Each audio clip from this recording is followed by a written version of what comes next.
Hoy les voy a estar compartiendo una entrevista que hizo el reportero o periodista Marco Tossati a Carlos María Vígano, sí, al arzobispo Vígano, en la cual él hace muchísimas buenas declaraciones sobre varios temas, pero el tema principal es sobre los católicos que van en contra de la doctrina de la Iglesia. Cualquier católico que apoye candidatos políticos que van en contra de la doctrina de la Iglesia Católica está traicionando a su madre, está traicionando a la Iglesia Católica. Esas son las palabras del arzobispo Vígano y de eso es lo que vamos a estar hablando en el día de hoy.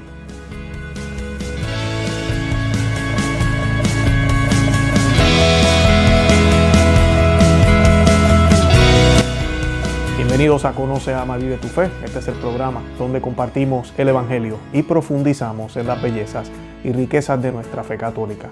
Les habla su amigo y hermano Luis Román y quisiera recordarles que no podemos amar lo que no conocemos y que solo vivimos lo que amamos. En el día de hoy, como les dije, les voy a estar compartiendo una carta.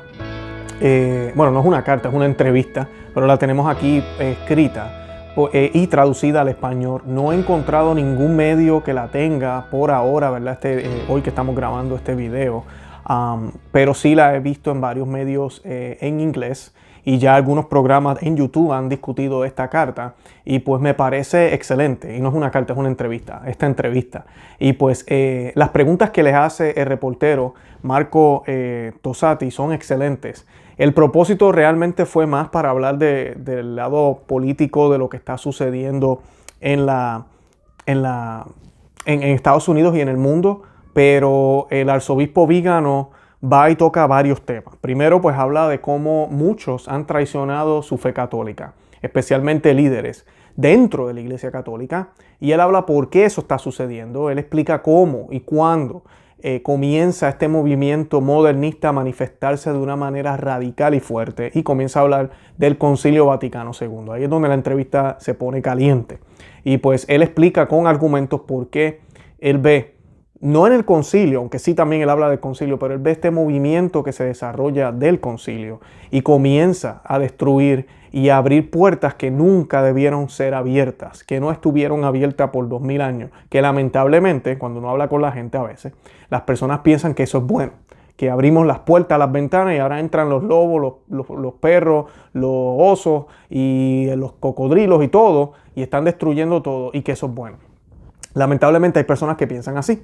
Y pues de eso habla él. Y también toca el tema de las elecciones presidenciales aquí en los Estados Unidos. Yo sé que a nosotros aquí en Conoce, Ama, Vive tu Fe nos siguen de México, nos siguen de España, nos siguen de Colombia, nos siguen de todos los países. Y disculpen que no, si no dije su país. Pero estas elecciones, y todos sabemos, son importantes porque pueden comenzar a dar giro, unas cosas que el nuevo orden mundial quiere que sucedan. Estados Unidos ahora mismo es el gran rebelde. Claro, están tratando de decir que es Trump, quien es el que es el malo. Y pues es porque aquí en Estados Unidos todavía hay unos valores cristianos, a pesar de que esta nación fue fundada también con principios masónicos. Pero también hay unos principios cristianos muy arraigados.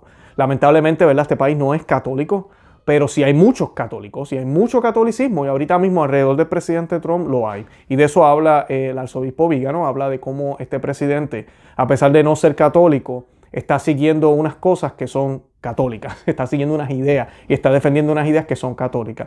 Y que tenemos otro candidato que es católico, pero es lo que muchos están ya llamándole fake catholic, es un católico de nombre, es un falso católico, el cual no vive lo que dice ser y demuestra lo contrario a lo que profesa su fe. Y ese es el candidato del Partido Demócrata, Joe Biden. Y para colmo escoge a una vicepresidenta que si él gana, posiblemente ella va a terminar siendo la presidenta de Estados Unidos, la cual es radical izquierda como nunca antes se ha visto en muchos candidatos. Y pues es peligroso esto. O sea que para algunos que piensan, no, pero a pesar de que el hombre será izquierdista, pero todo se va a calmar. No, no se va a calmar.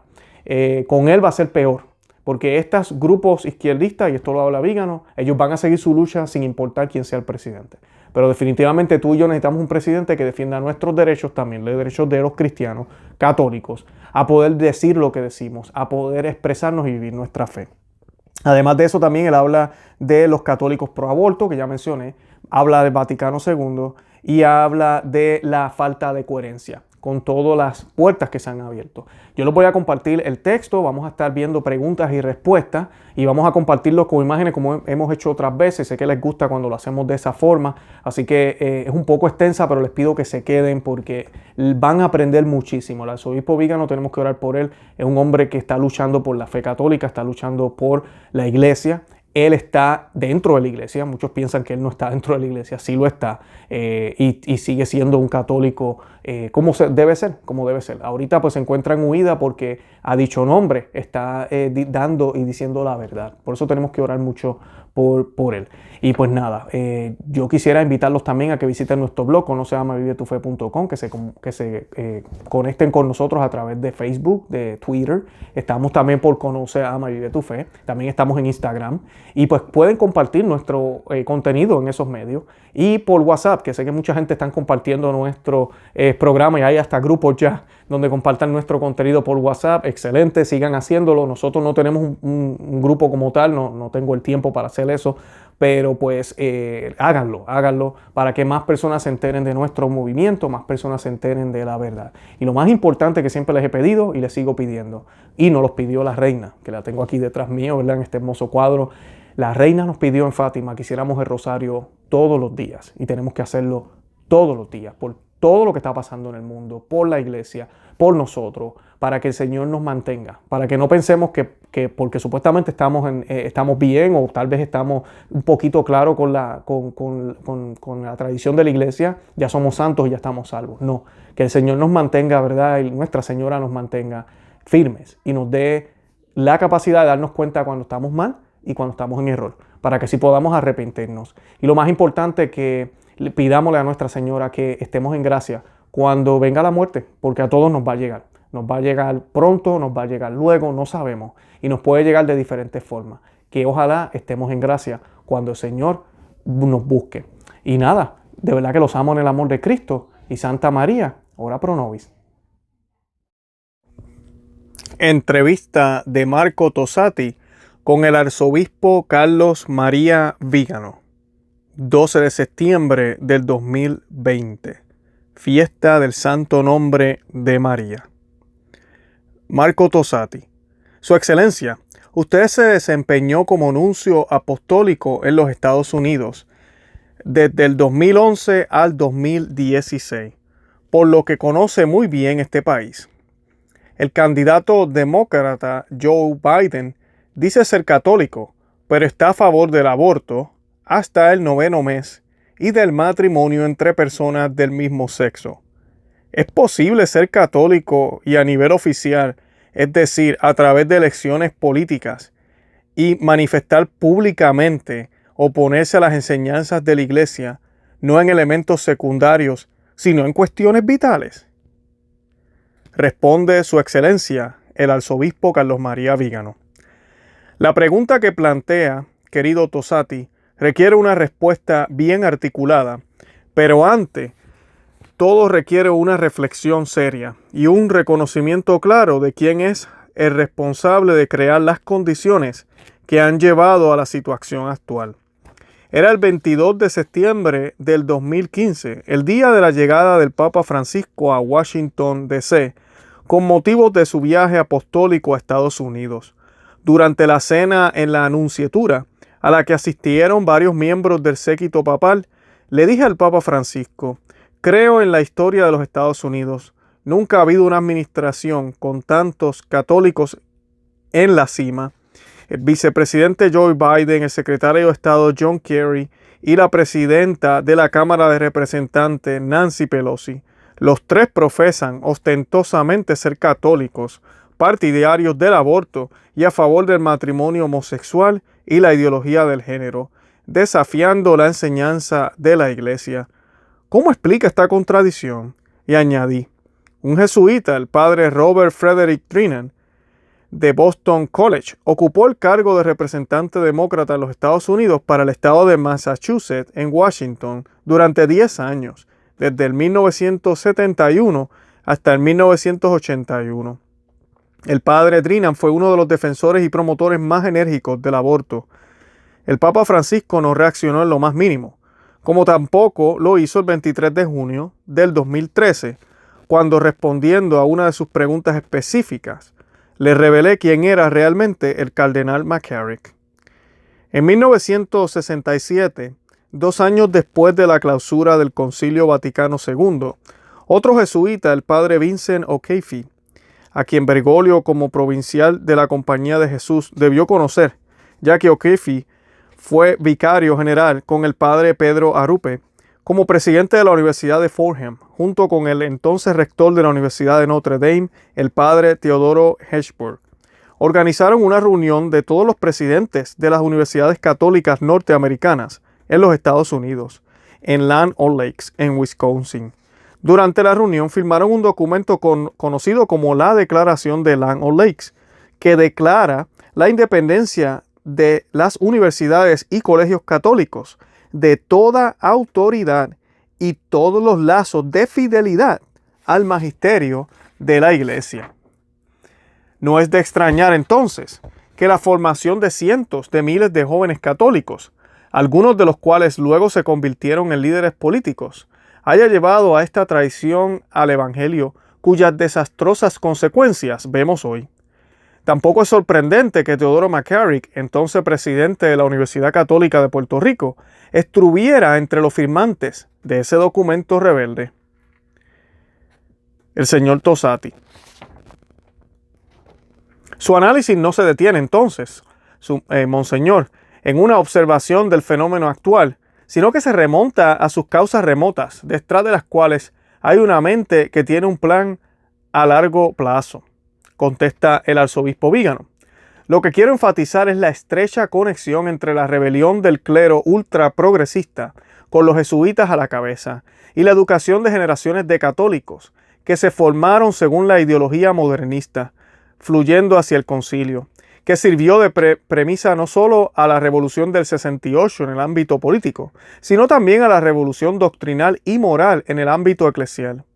Sin el Concilio Vaticano II, no hubiera tenido la revolución estudiantil que cambió radicalmente la vida en el mundo occidental, la visión de la familia, el papel de la mujer y el concepto mismo, no hubiese tenido autoridad. En definitiva, la responsabilidad de la traición de estos políticos católicos autodenominados recae íntegramente en el clero infiel, laico y irregular, esclavizado a la ideología modernista, y en la jerarquía que ni supo ni quiso intervenir con la firmeza necesaria para prevenir este daño incalculable a todo el cuerpo de la sociedad. En este sentido, el Estado profundo y la Iglesia profunda han actuado claramente en concierto con el objetivo de desestabilizar científicamente tanto el orden civil como eclesiástico. Hoy tenemos la oportunidad de comprender la situación actual y una vez más es tarea de las autoridades hacer todo lo posible para detener esta carrera hacia el abismo. La Santa Sede y las conferencias de obispos católicos de los Estados Unidos tienen el deber para llamar a la obediencia tanto a los clérigos rebeldes como a los laicos, a quienes continúan engañando e incluso apoyando ideas contrarias a las de la Iglesia públicamente. Mario Tosati le pregunta: ¿cree que es necesaria una intervención autorizada de los obispos para llamar a la gente a que vuelva a adherirse a principios no negociables? El arzobispo Vígano responde: cuando la Congregación para la Doctrina de la Fe emitió instrucciones muy claras sobre la exclusión de la Sagrada Comunión de los políticos católicos que no siguen las enseñanzas de la Iglesia, fue el propio McCarrick, junto con el arzobispo Wilton Gregory, el actual arzobispo de Washington, entonces presidente de la Comisión de Obispos en los Estados Unidos, que trabajó para evitar su implementación en la nación americana. La corrupción moral y la desviación doctrinal están intrínsecamente ligadas, y para curar efectivamente estas heridas en el cuerpo de la Iglesia es imperativo actuar en ambos frentes. Si esta diligente intervención no se lleva a cabo, los obispos y los líderes de la Iglesia responderán ante Dios por traicionar su deber como pastores. Marco Tosati le pregunta: ¿por qué ve una relación entre el Concilio Vaticano II y las protestas estudiantiles del 1968? El arzobispo Vígano responde: es innegable, aunque solo sea desde un punto de vista histórico y sociológico, que existe una relación muy estrecha entre la revolución conciliar y la revolución del 1968. Los mismos protagonistas del Vaticano II lo admiten. Joseph Ratzinger, luego el Papa Benedicto XVI, se destaca entre ellos escribiendo lo siguiente: la adhesión a un marxismo anarquista utópico fue apoyada en la primera línea por capellanes universitarios y asociaciones de estudiantes que vieron en él el amanecer de la realización de las esperanzas cristianas. La luz guía se encuentra en los acontecimientos de mayo de 1968 en Francia.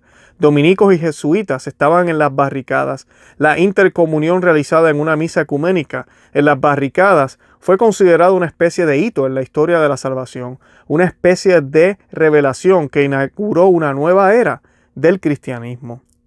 Uno de los peritis expertos del concilio, el padre René Laurentin, escribió: las demandas del movimiento del mayo del 68 coincidieron en gran medida con las grandes ideas del concilio, particularmente la constitución del concilio sobre la Iglesia y el mundo.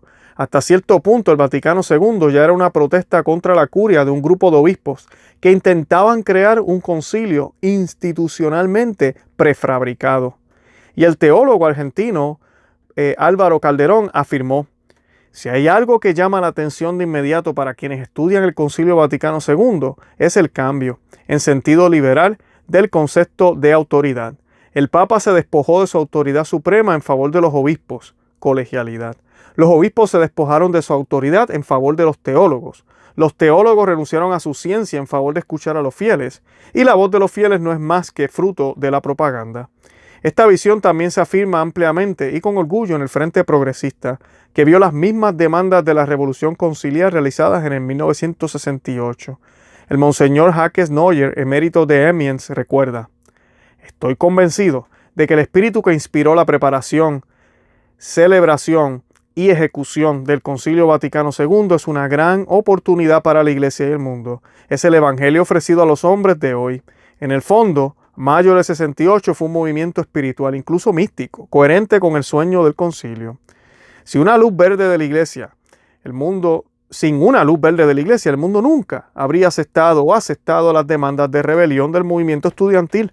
Más allá de las actas del concilio, fue precisamente el espíritu del Vaticano II el que marcó el fin de una sociedad jerárquicamente constituida y de los valores tradicionales comunes al mundo occidental. Hasta entonces, conceptos como autoridad, honor, respeto por los ancianos, el espíritu de mortificación y servicio, el sentido del deber, la defensa de la familia y de la propia patria, fueron compartidos y, aunque debilitados en comparación con el pasado, aún se practicaban.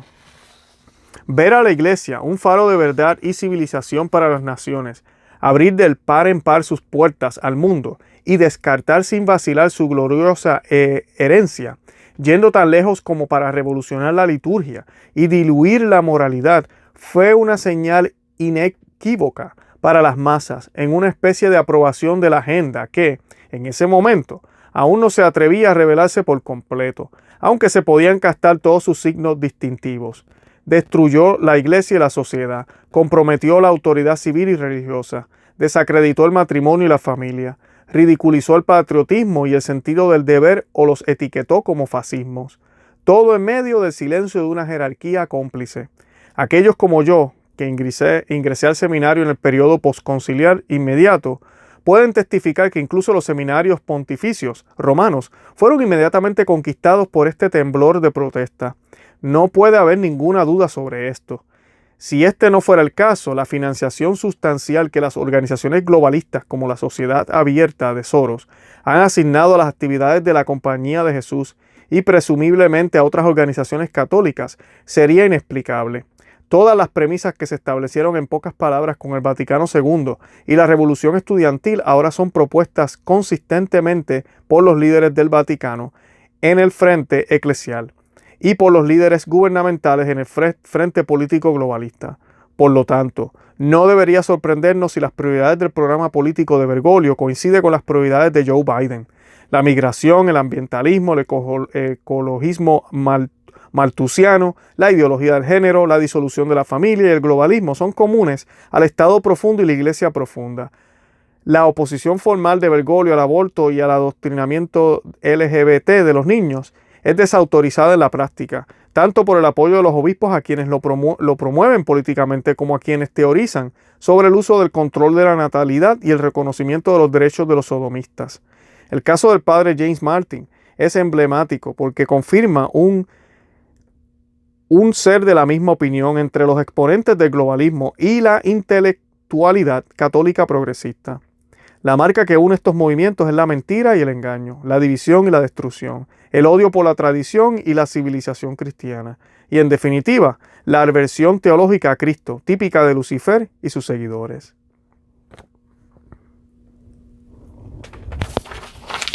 Pregunta Marco Tosati. Excelencia, ¿no cree que esta correspondencia entre el Estado profundo y la Iglesia profunda también se confirma en las relaciones con China? Contesta el arzobispo Vígano. La dictadura comunista china es cortejada tanto por el Estado profundo como por la Iglesia profunda. Joe Biden está tan subordinado a los intereses económicos y políticos de Beijing como lo está Jorge Mario Bergoglio. No importa si los derechos humanos se violan sistemáticamente en China, si los católicos fieles a la Iglesia católica son perseguidos, o si una dictadura odiosa masacra a millones de personas inocentes al planificar el aborto masivo. Los intereses de la agenda globalista prevalecen, incluso sobre la evidencia de los horrores llevados a cabo por la dictadura china. Yo añadiría el apoyo activo de los jesuitas desde el momento en que McCarrick fue a China para preparar el célebre acuerdo que luego sería ratificado por el Vaticano bajo el pontificado de Bergoglio es significativo. El acuerdo despertó una considerable perplejidad incluso en la prensa secular. El Times publicó recientemente un artículo titulado "El Papa es el admirador improbable de Beijing", en el que Dominic Lawson denunciaba que cada vez más naciones han expresado su preocupación por la creciente evidencia de campos de concentración, incluso genocidios, en la provincia de China, y señaló que ha habido silencio de la única entidad que tiene a toda la humanidad suficiente en el centro de su misión. Me refiero a la Santa Sede. Y añade, es imperdonable no condenar el genocidio. Además, durante el Ángelus del pasado 5 de julio, la omisión de Francisco de la referencia a los hechos de Hong Kong para no molestar a los gobernantes después de haber distribuido el texto a la prensa causó revuelo. Este sometimiento del movimiento globalista y de la Santa Sede a China es alarmante, y lo confirman también los encuentros que el padre Spadaro y otros jesuitas mantuvieron con representantes del Partido Comunista durante el encierro sobre la circulación de la edición china de la Civita Católica.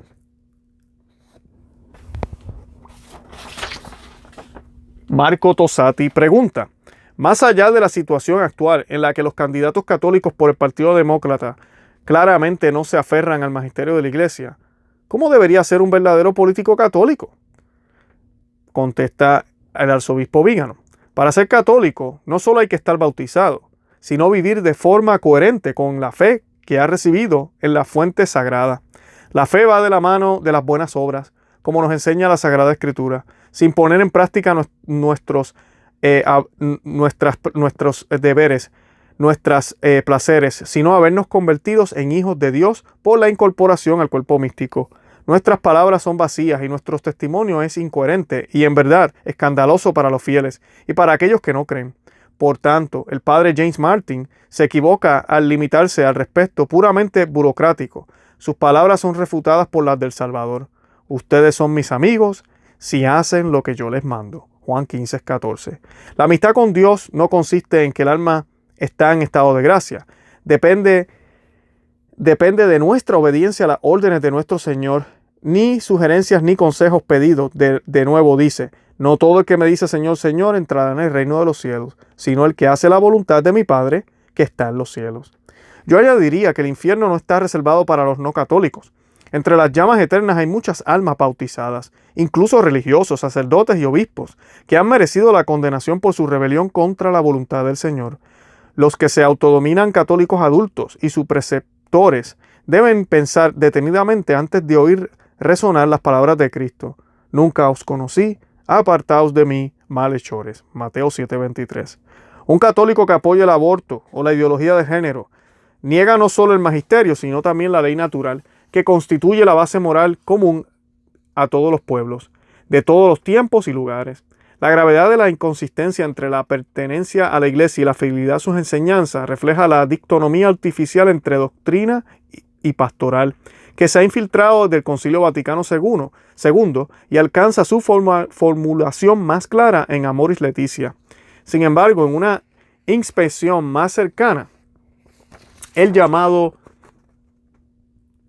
a la naturaleza secular del Estado también plantea serios problemas, ya que reconoce el derecho de la sociedad civil a negar el divino reinado de Cristo y a rechazar su ley, al tiempo que pide a los laicos que den un testimonio de fe en el que la primacía de la verdad católica se rebaja al mismo nivel que el error.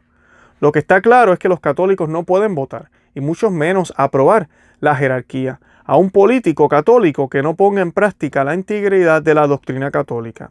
El autodenominado católico Joe Biden, que apoya el aborto por nacimiento parcial, es decir, el infanticidio, y que incluso antes de Obama apoyó la ideología de género y celebró el matrimonio de 2 hombres, no es católico y punto. Marco Tosati pregunta: Joe Biden ha elegido a Kamala Harris como su compañera de fórmula a la vicepresidencia. Harris defendió a Planned Parenthood, la empresa de abortos más grande del mundo, en California cuando fue acusada de comerciar con partes de bebés abortados. ¿Cuál es el significado de esta elección? Contesta el arzobispo Vígano: la cultura de la muerte subyace en la ideología anticristiana imperante en la actualidad. Es coherente consigo misma. El asesinato de criaturas inocentes es uno de los elementos indispensables de quienes quieren borrar no solo el cristianismo, sino la humanidad y la creación que manifiesta la obra de lo divino y del Creador.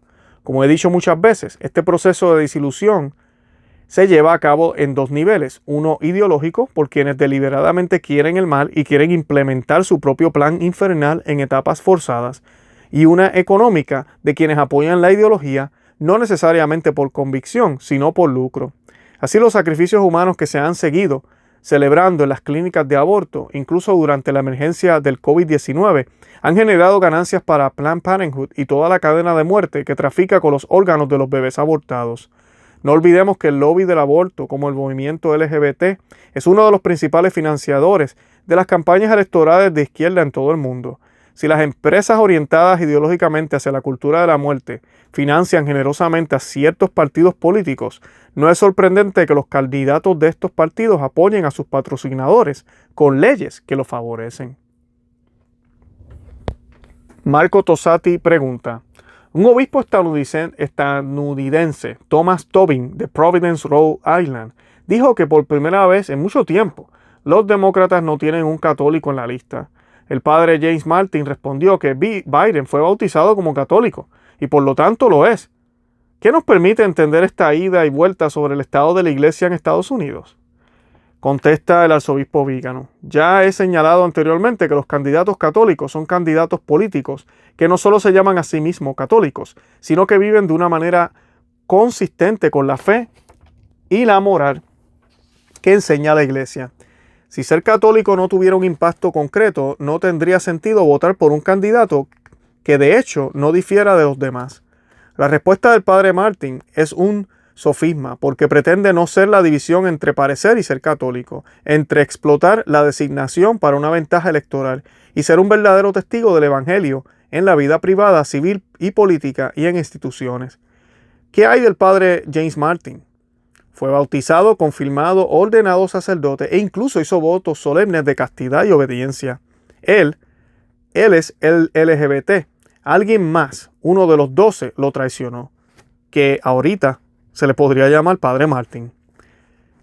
Marco Tosati pregunta: ¿por qué la iglesia está tan interesada en la ideología dominante, que también es claramente anticristiana? Responde el arzobispo Vígano: este es un problema que llevamos encima desde hace 70 años. Desde entonces el clero católico y en particular la jerarquía ha sufrido un sentimiento de inferioridad que lo coloca por debajo de sus interlocutores en el mundo.